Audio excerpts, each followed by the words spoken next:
Getting a new sewing machine for Christmas can feel like you've chucked yourself in at the deep end. You've tried everything, you've read the manual, and you can't get it to sew. I'm Olly, this is Simply Stitchy, and in today's video I'm going to show you how you can get those Christmas gremlins out of your sewing machine so you can just sew. This is the Brother SE625. It's a combination sewing and embroidery machine. What I'm going to show you today is how to get the sewing machine up and running as though you've got it straight out of the box. Because this machine is a combination machine, depending on the type of sewing that you want to do, you need to make sure that you've got the right unit attached.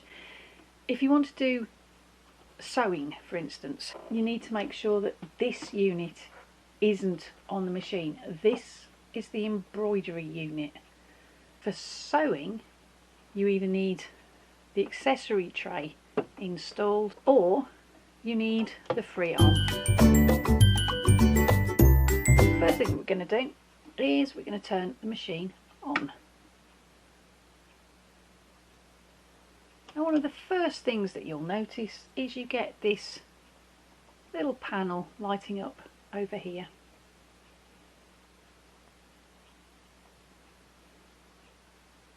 And what you'll also notice is here, this little button. This is the stop start button, and at the moment it's red. Now when that button's red, what it means is you can't sew. The machine is trying to tell you something is missing or it's not quite right, so you need to fix that before this can go green and you can actually sew. The first thing that you need to do when you've got this menu showing pretty pictures over here is touch it, and what that does is it will wake the machine up and give you the sewing menu. Keep an eye on this button here because at the minute it's still showing red, which means that this machine isn't ready to sew. It's still got something not quite right. If we take a closer look at this menu box over here, and I'll just angle the sewing machine a little bit so you can see it better. There you go. In here you've got various different stitch options, if you like. You've got straight stitch, you've got zigzag stitch. These little arrows here help you navigate through that panel. You've got overlocking stitches,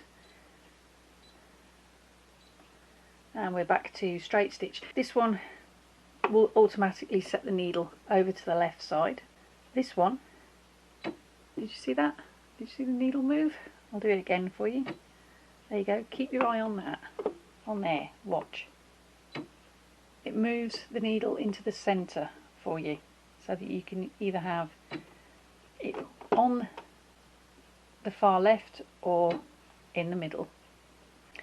What this screen also tells you is what foot to use, and that is also very important depending on the type of stitch that you're trying to do. At the moment it's got the J foot showing, which is the one that's on the machine at the moment. It's just the standard sewing foot that you can use for either straight stitch or zigzag. There you go. I've selected a zigzag there and you can see it's still showing the J foot. This stitch is asking for the G foot.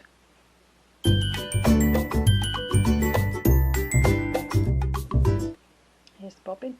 And what you want to be making sure is that the thread is coming off on the bobbin in an anti-clockwise direction, which is that way.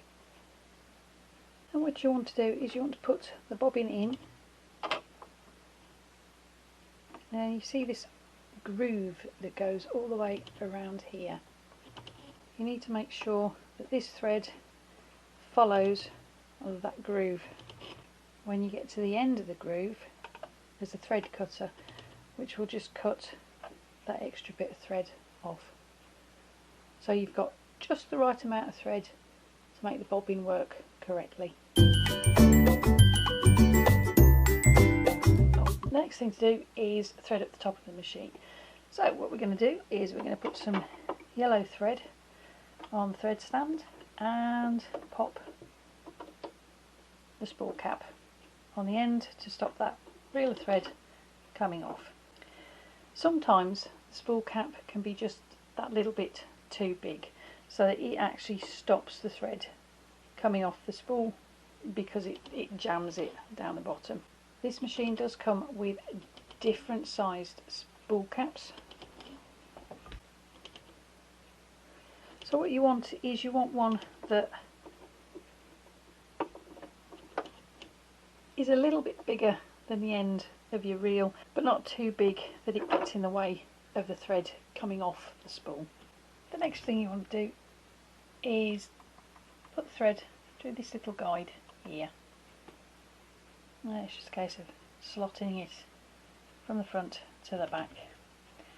The next place you want to come down is this groove here. Go around the back of this plastic sticking up bit and bring it down the groove like so. One of the things that you'll notice with this machine is the take-up lever. That's at its highest point, still inside the casing of the actual sewing machine.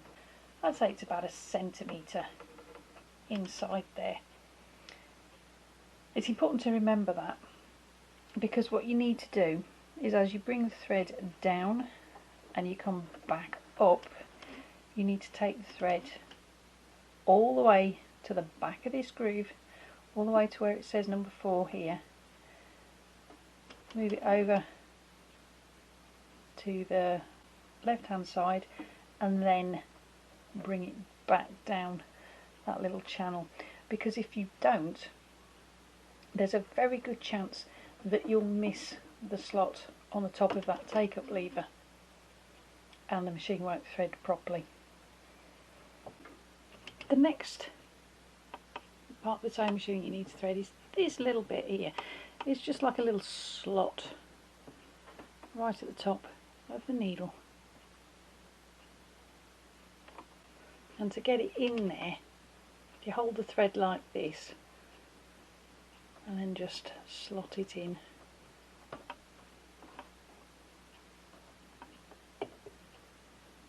Like so.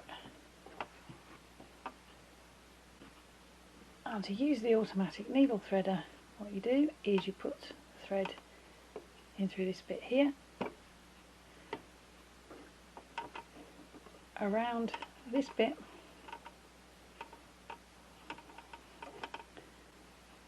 and then up to this thread cutter. The next thing that you want to do is you want to get that foot, this presser foot, out of the way of the needle. So you put the foot down just for this part of the threading process. All you have to do is push it, and you see how it's moving the needle threader, and you just keep pushing it, keep pushing it, keep pushing it, and then just slowly let it go, and it's threaded the needle.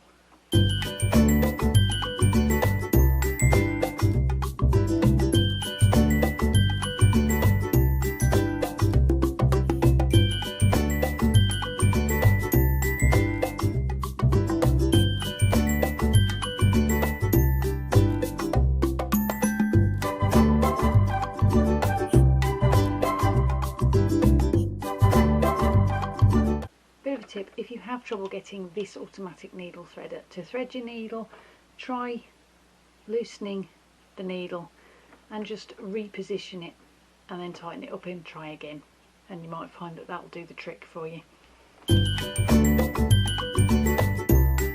Now we've got the top threaded, now we've got the bobbin in, the next thing that we need to do is put the presser foot down, and you'll notice we've got green for go.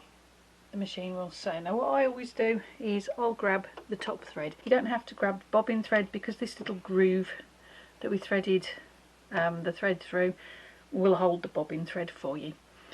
And then it's just a case of push the button and the machine will go. And when you push the button again, it'll stop. Now you'll notice that the green light stays on, because as far as the sewing machine is concerned, it's good to go. it's happy. There's nothing else that you need to do to get a perfect stitch out of it. Push that green button and you can go. But there might be times when you don't want the machine to go. And if we come back over to here on this panel, this button here is actually the lock button. And if I just raise the needle out of the fabric for a moment, there we go. If you click that button, you get this diagram in this readout screen. And this button has now gone red. And that means it doesn't matter how many times you push that button, the machine isn't going to go. Not until you push this button again. You notice it's gone green.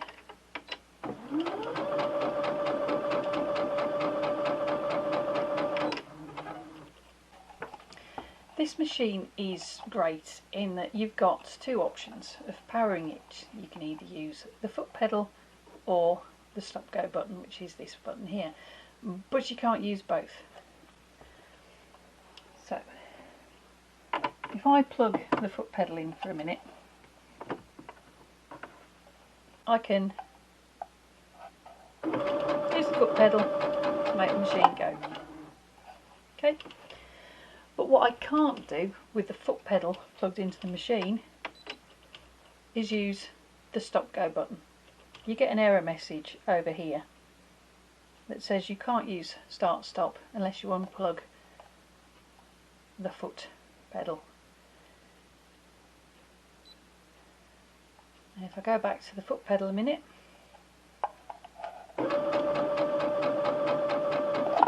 okay, one more time with the start stop button and you get the error message.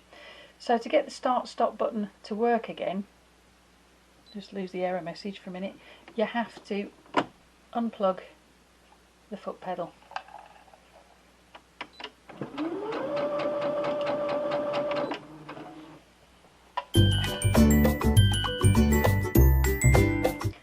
So far we've looked at how to get this sewing machine up and running to do basic sewing.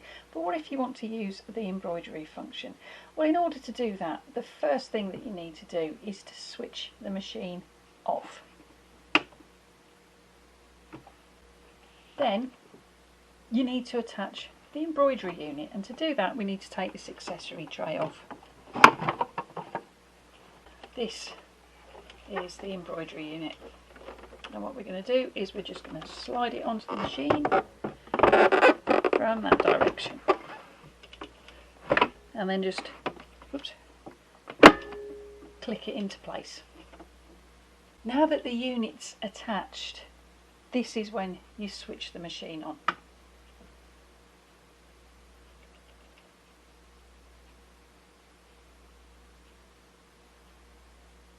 Okay, you're met with the same display over here with pretty pictures. Tap it and you get a message, and it says the carriage of the embroidery unit will move. Keep hands, etc. away from the carriage, and you just click OK. And this bit is going to wiggle in a minute. There you go. Okay. Now what we've got now is we've got a different screen over here. We've actually got the embroidery designs. We've got the built-in ones, and you've also got this option which allows you to add a USB stick for external embroidery designs. You'll notice at the moment that this button here is on red, which means you need to do some other things before you're able to get anything done on this embroidery machine. Unlike with the sewing mode, when you put the foot down, this isn't going to go green because the machine's waiting for you to do other things. One of which obviously is to select an embroidery design, the other we need to install the hoop. This is the embroidery hoop for this particular machine. This is just a standard 4x4 embroidery hoop. To set up a machine for embroidery, what you need obviously is you need a bit of fabric, you need your hoop, and you need something that's known as stabiliser. And what the stabiliser does is it literally holds your fabric firm. Enables you to embroider things without getting too many puckers. It just keeps the fabric taut. And just so you can see the difference, this is the same design done on this machine, only this one didn't have stabiliser at the back, so that's why you need stabiliser. I have my fabric and my stabiliser in the hoop, and the next thing is to put it on the machine. So all you do is you literally lift the machine's foot up just that little bit higher so that you can get this underneath. Just click it into place. If we put the foot down now, we've still got a red light, so there's still something that we need to be doing before we can embroider, and that's we need to pick a design. And there's lots of different built-in designs, and if you want to go through, you use these arrows, and if you want to go back, you use the return button. I'm just going to go for an A because it's nice and simple. This flashing icon here is telling you that you can't use a little frame for this particular design. We've got the 4x4 frame installed, and that one is perfect for this particular design, so we're good to go. There's a little button here called set, and you push that and it gives you options. You can move it, so you can reposition it inside the hoop. You can change the size, or you can even put it the other way around. You can rotate it. When you're happy with the design as it is, if you click edit or end, it gives you another option that you can fine tune it if you like. I don't particularly want to mess with it, so I'm just going to click where it says embroidery, and we're good to go with that design as it is. And look at that button.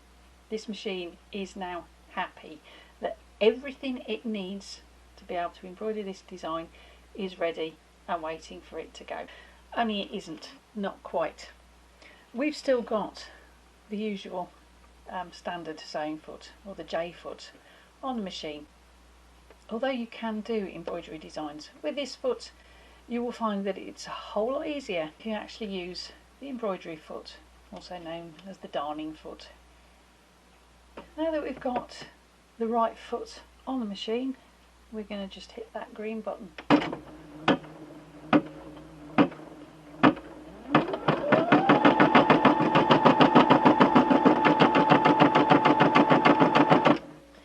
If for any reason you want to stop the embroidery, all you have to do is push that button and it stops it.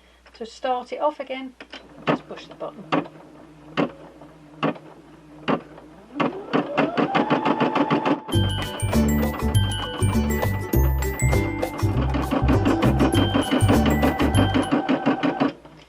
Every so often when it's actually doing an embroidery, what I like to do is I like to just double check that the actual needle clamp is still tight. The up and down bouncy movement of this particular sewing machine foot, the darning foot or the embroidery foot, can shake that needle loose sometimes.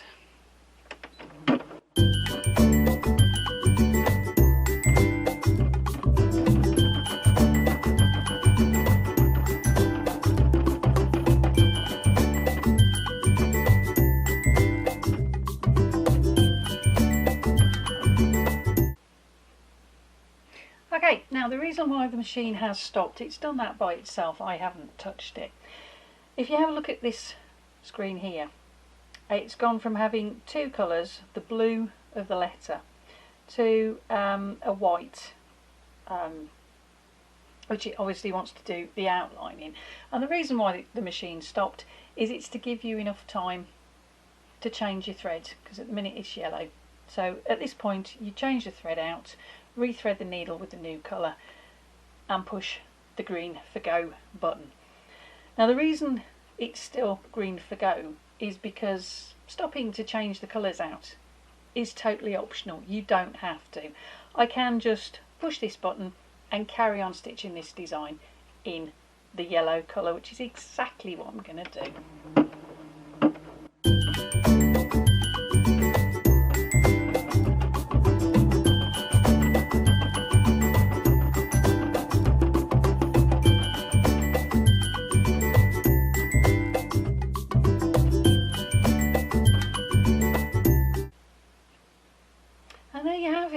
here it gives you a handy little message on this screen to say that the embroidery is finished. So if you click OK,